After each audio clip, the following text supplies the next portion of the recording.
지금 우리 주식은 송프로입니다. 오늘은 2026년도 7월 14일 화요일입니다, 여러분. 굉장히 좀 머리가 아프시죠? 네, 굉장히 머리가 아픈 날이고, 시장이 결과를 먼저 듣고 시작하자면 어찌어찌 상승으로 마감하긴 했습니다만, 투자자들 입장에서는 굉장히 좀 어려움을 느낄 수밖에 없었던 장이었던 것 같습니다. 오늘 이와 같은 장 같이 한번 이야기 나누면서 내일 장도 같이 한번 대응해보면 어떨까 라는 생각이 있네요. 그렇다고 하면 한번 시작해 보도록 하겠습니다.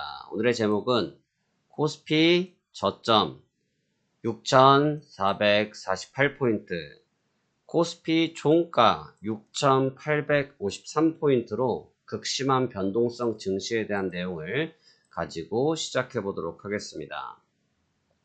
먼저 간밤에 있었던 뉴욕 증시를 좀 짚어보겠습니다.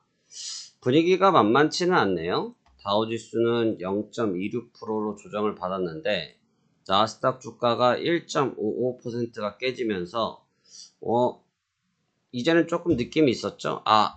역시나 조금 반응을 하겠구나 라는 생각이 좀 있었는데, 여하튼 정리를 해보자면 중동에 대한 불확실성은 지속이 되고 있고요.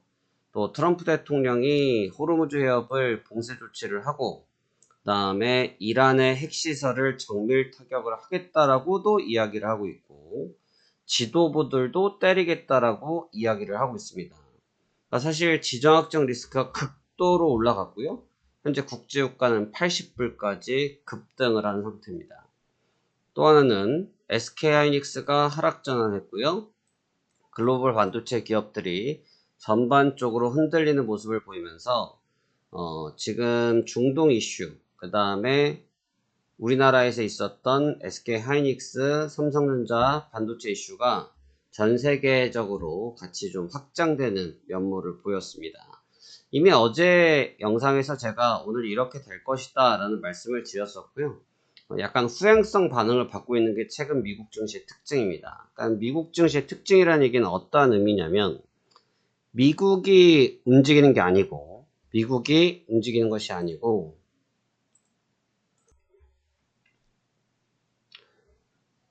우리나라 쪽도 아니고, 그냥 전 세계 반도체 사이클에서 순환을 하고 있는 과정들을 보이고 있다.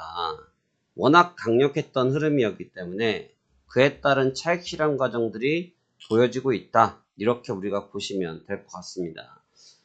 자, 그래서 지난밤 뉴욕 증시의 반도체 주가들을 보면 일단 마이크론 테크놀로지가 거래량이 제일 높았고요. 4%, 엔비디아 3.5%, 샌디스크 12.63%, 메타, 테슬라, AMD, 인텔, 우리가 흔히 알고 있는 반도체 사이클이 모두 무너지는 모습을 보이고 있습니다. 이런 식으로 이와 같이 무너지는 상황이 발생되는 과정은 사실 좋아 보이진 않죠. 왜냐하면 이게 결국은 전 세계가 원 사이클로, 메가 사이클이라 표현하지만 사실은 그냥 하나의 사이클로 돌아가고 있는 구조인데, 특정 이슈가 없이 빌미는 차익 실현이라는 부분으로 보는 것 같습니다. 차익 실현 빌미 속에서 같이 조정을 받고 있는 이 과정들이 그렇게 녹록해 보이지는 않는 것이 현실적인 상황이겠죠. 그렇기 때문에 예를 들어서 삼성전자와 SK하이닉스가 반등을 하려고 해도 반등을 못하는 상황이 반복될 수밖에 없습니다. 왜냐하면 글로벌 사이클로 돌고 있기 때문에. 반대로 하이닉스와 삼성전자가 밀리면 미국 쪽에서 이와 같이 조정을 같이 받으니까 증시 충격이 크겠죠. 그런 상황들이 돌아가고 있는 과정이기 때문에 전 세계 증시가 위험이라는 표현보다는 쉬어가는 과정에 접근을 했다라고 보는 것이 조금 더 면밀한 이야기가 될 것 같습니다. 오늘 일본 쪽은 어떤 현상이 좀 있었냐? 지금 키옥시아 홀딩스가 일단 반등을 했죠. 우리나라 삼성전자가 반등, SK하이닉스가 반등하면서 같이 반등했고요. 어드반테스트가 역시나 같이 반등을 해왔는데, 일단 지수가 반등하니까 자연스럽게 니케이도 상승으로 마감되긴 했습니다만, 역시나 마찬가지죠. 약간 후행적 흐름이기 때문에 우리가 개장 초반 순서를 생각해 보시면 됩니다. 오늘 초반에 증시가 약했죠. 약했고 그 다음에 약한 상태에서 저점을 찍고 오후에 반등을 하면서 삼성전자와 하이닉스가 반등을 했죠. 근데 반등을 한 다음에 이게 일본 쪽에서도 같이 반등을 했고, 그럼 오늘 저녁에 미국장에서 기술주들이 반등을 하고, 기술주들이 반등하면서 내일 아침에 일단 영향을 좋게 받을 거고, 좋게 받은 다음에 사이클은 어떻게 될 것이냐. 이게 이제 이런 식의 풀이 과정이 되겠죠. 자, 그 다음 가장 중요한 우리나라 증시를 보도록 하겠습니다. 우리나라 증시 같은 경우는 코스피 0.73, 코스닥 1.92. 일단 마감 자체는 그냥 소소하게 한 것 같습니다. 마감 자체만 놓고 보면 소소하게 한 것 같은데 장중 너무나 큰 변동성을 보였습니다. 장중 너무 큰 변동성을 보였고, 지수만 놓고 본다고 하면 뭐 크게 변동성이 없었다라고 느껴질 수도 있겠지만, 일단 코스닥은 오늘도 사이드카 걸렸고요. 장중 5%가 넘었었고, 코스피도 장중 5% 가까이 찍어주면서 사실 좀 극심한 변동성을 보였습니다. 주가의 흐름을 보면서 우리가 좀 더 깊이 있게 한번 얘기를 나눠보자면, 개장 초반만 하더라도 7,000포인트를 다시 마킹하는 과정을 보여주는 형태를 보였는데, 이런 과정들이 결국은 또 수직으로 차익 실현을 보여줘 버립니다. 단숨에 500포인트 이상을 빼버리면서 위협적인 단계에 왔고요. 겨우겨우 뭐 시가선 이상으로 올라오긴 했습니다만 그 과정이 굉장히 좋지 못했다. 코스닥도 역시 마찬가지입니다. 1.92로 낙폭을 줄이긴 했습니다만 보시는 바와 같이 오후장 들어서 겨우 회복을 했지 증시 전체 레벨이 썩 좋지는 못했다라고 볼 수 있습니다. 일단 환율 시장은 지금 정부 개입이 있는지 일단 1,500원 이하대로 계속 가격들을 잘 형성하고 있습니다. 현재 최저가 위치 1,486원대로 무난한 위치를 보이고 있기 때문에 환율의 부담감이 그다지 크지 않은 편이라고 할 수 있겠습니다. 환율 자체가 일단 크지 않기 때문에 외국인은 움직일 수 있는 여건이 만들어진 건 사실입니다. 외국인들도 9,700억 거의 1조 원 정도를 밀어 넣어주긴 했습니다만 이 금액 자체를 절대적으로 보자고 하면 굉장히 의미 있는 금액대이긴 한데 보통 외국인들이 거래를 하고 있는 금액대가 최근에 조 단위 이상 거래를 하고 또 오늘만 하더라도 개인 투자들이 4조 원을 파는 동안 기관 쪽에서 3조 정도를 우리가 움직이는 모습을 보였었거든요. 근데 그에 비하면 굉장히 금액이 작죠. 그러니까 결국 이제 환율의 이점이 있긴 하지만 환율의 이점을 잘 활용하지 않고 있는 외국인들이고, 외국인들이 환율의 이점을 잘 이용하지 않는다는 것은 현재 증시에 대한 판단을 썩 좋게는 보고 있는 것 같지는 않다는 것이 우리가 볼 수 있는 대목입니다. 단지 환율의 이점이 일부 있기 때문에 포트폴리오 차원에서 일부 포트를 세팅하는 것으로 보여줄 수는 있는데 의미 있는 금액은 아직은 아닌 것 같다는 말씀을 드리겠습니다. 만약에 저 금액에 의미가 있다면 장중 내내도 사실 매수를 보이고 있었기 때문에 요구원대가 거의 한 4천억 정도 매수를 하고 있었거든요. 그러니까 지금 겨우 방어를 해낸 것은 맞지만 이게 시장을 완전히 상승 랠리라든지 직전 저항대를 뚫어내기 위한 강력한 드라이브를 걸었다라고는 우리가 단호하게는 말할 수 없을 것 같습니다. 코스닥도 역시 마찬가지입니다. 전장 대비해서 1.92%인데 800포인트를 깨먹은 게 어젠데 이젠 700포인트를 깨먹으려고 하고 있습니다. 그러니까 지금 어제장에서 860을 찍고 오늘 749를 저점을 찍었으니까요. 120포인트가량이 지금 흔들렸다는 얘기인데 굉장히 비이상적이죠. 그러니까 사실 저도 오늘은 좀 어저께 다소 코스피 대비해서 코스닥이 강했기 때문에 중소형주 쪽으로 좀 빠르게 쳐주지 않을까라는 분석을 해서 어제 소액 금액들의 종목군들을 많이 봤다 말씀드렸죠. 그 중에 눈에 띄는 종목은 한 종목밖에 없었습니다. 그러니까 이 역시 마찬가지라는 얘기죠. 지금 시장 사이클이 꼭 대형줄에서 승부가 나는 것도 아니고 중소형줄에서 승부가 나는 것이 아니고 정말 사람의 마음에 따라서 시장이 움직이고 있구나를 지금 다시 한번 확인할 수 있었습니다. 오늘의 특징적인 이슈는 이 부분입니다. 결국 이제 시장이 왜 계속해서 이러한 상황이 발생되고 있는지가 중요한데 오늘 금감원장님의 발언 중에 레버리지 ETF를 해결하기 어렵다라는 발언을 좀 하셨는데, 이제 이 포인트가 좀 발차가 되면서 무관심하다라는 얘기가 나오니까 고심한다는 취지라고 해서 정정된 내용이 대전일보를 통해서 확인할 수 있었습니다.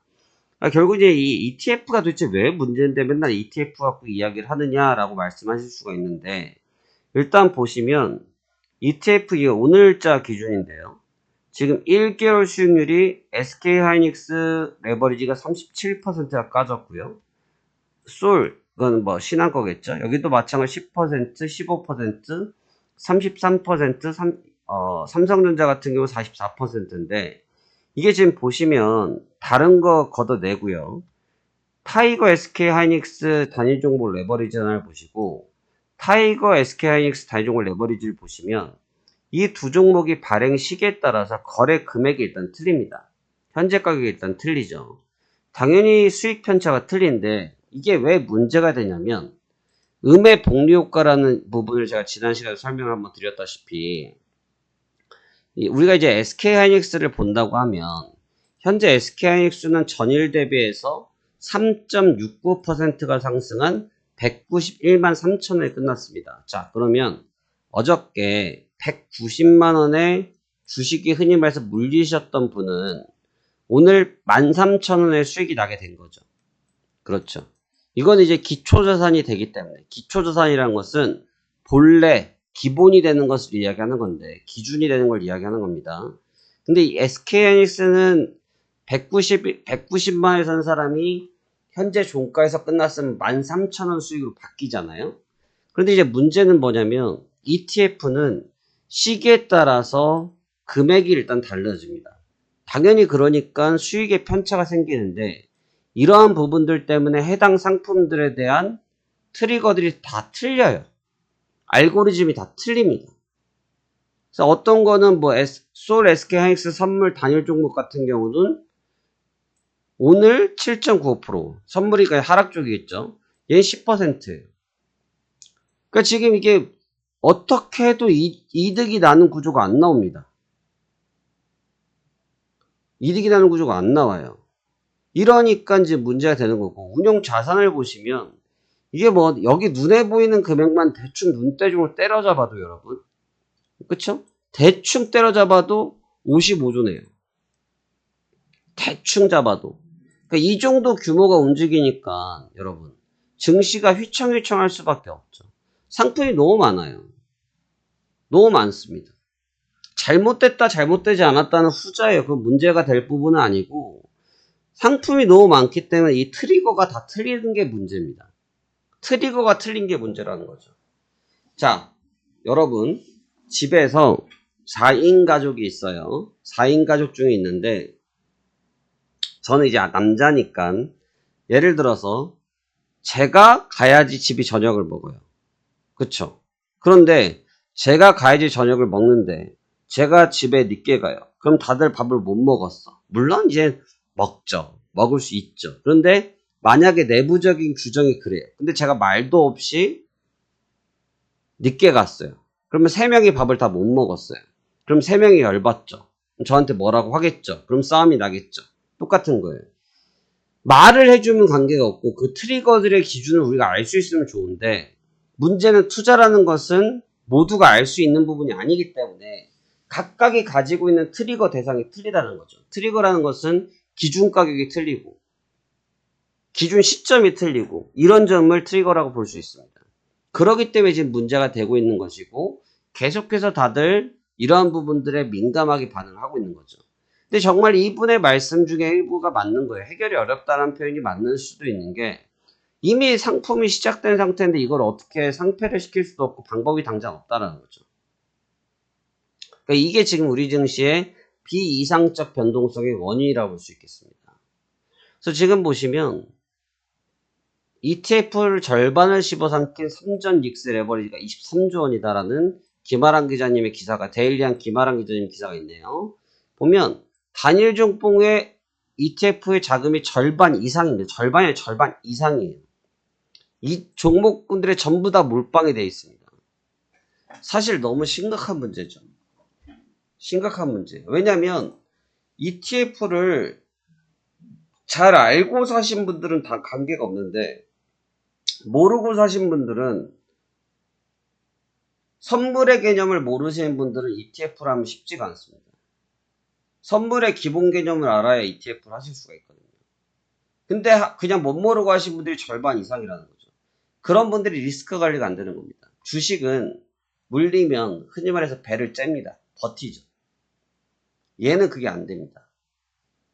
그렇기 때문에 여러분들이 이 측면을 좀 심사숙고 하셔야 되고, 도대체 왜 이렇게 움직여가 아니라 이렇게 움직이는 것은 바로 이러한 부분들 때문이다라고 이해를 하시면 됩니다. 그러니까 지금도 보면 차트로 보면 좀 더 냉정하게 보일 수 있는데, 이건 지금 가장 거래가 많았던 타이거 SK하이닉스 단일종목 레버리지입니다. 지금 보면 하이닉스 같은 경우는 190만 왔으니까 지금 기준으로 따지면 여기거든요. 자, 얘가 이 캔들이 오늘이죠. 이게 어제겠죠. 자, SK하이닉스랑 비교를 해드릴게요. 자, SK하이닉스를 보시면 어디에 있습니까? 자, 어저께, 이게 어제고 이게 오늘이죠. 어저께 저점 같이 깨진 건 똑같은데 어제 저점에 3분의 1까지 올라왔죠. 자, 자리 기억하십시오. 여기에 자리를 하고 있습니다. 자, 그런데 지금 레버리지를 보면, 자, 저점이 똑같이 켜졌죠. 3분의 1이 안 됩니다. 요 구간대가. 왜 그러냐면 얘는 음의 복리 효과가 있기 때문이에요. 음의 복리. 마이너스가 플러스로 전환된다고 해서 100% 되는 게 아니라 여기에 비용이 빠져나가기 때문에 실제 가격 회복력이 느리다는 거죠. 그런 측면들이 지금 우리 시장의 발목을 잡고 있는 가장 근본적 원인이다라고 보시면 좋겠습니다. 그래서 삼성전자와 하이닉스가 역시나 세고요. 오늘 지수에서 이 두 종목이 반등을 안 했으면 아마 우리 시장은 처참하게 하락 마감했을 겁니다. 하지만 여하튼 3%대 다 반등을 했기 때문에 지수가 돌아설 수는 있었고요. 일단 아주 위급한 상황은 두 종목으로 일단 벗어났기 때문에 긴급한 위기는 벗어났다고 하지만 중기적 흐름에 대해서는 다소 시간을 더 봐야겠습니다.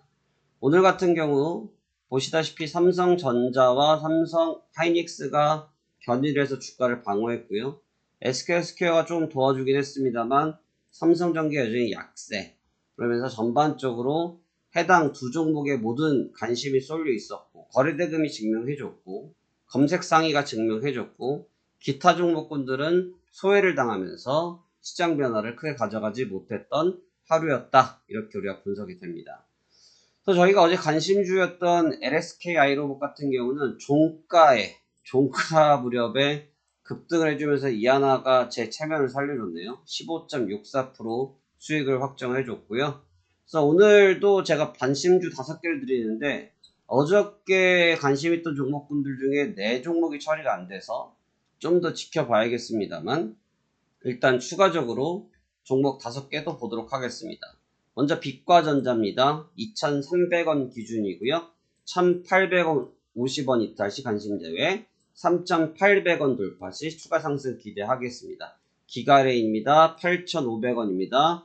6,500원 이탈 시 관심제외, 12,200원 돌파 시 추가 상승 기대. 사마 알미늄입니다. 35,000원입니다. 31,500원 이탈 시 관심제외, 41,000원 돌파 시 추가 상승 기대하고 있습니다. 페니트리움 바이오입니다. 4,200원입니다. 3,100원 이탈 시 관심 제외, 5,000원 돌파 시 추가 상승 기대하겠습니다. 지노맨 컴퍼니입니다. 3,400원입니다. 2,500원 이탈 시 관심 제외, 5,000원 돌파 시 추가 상승 기대해 보도록 하겠습니다.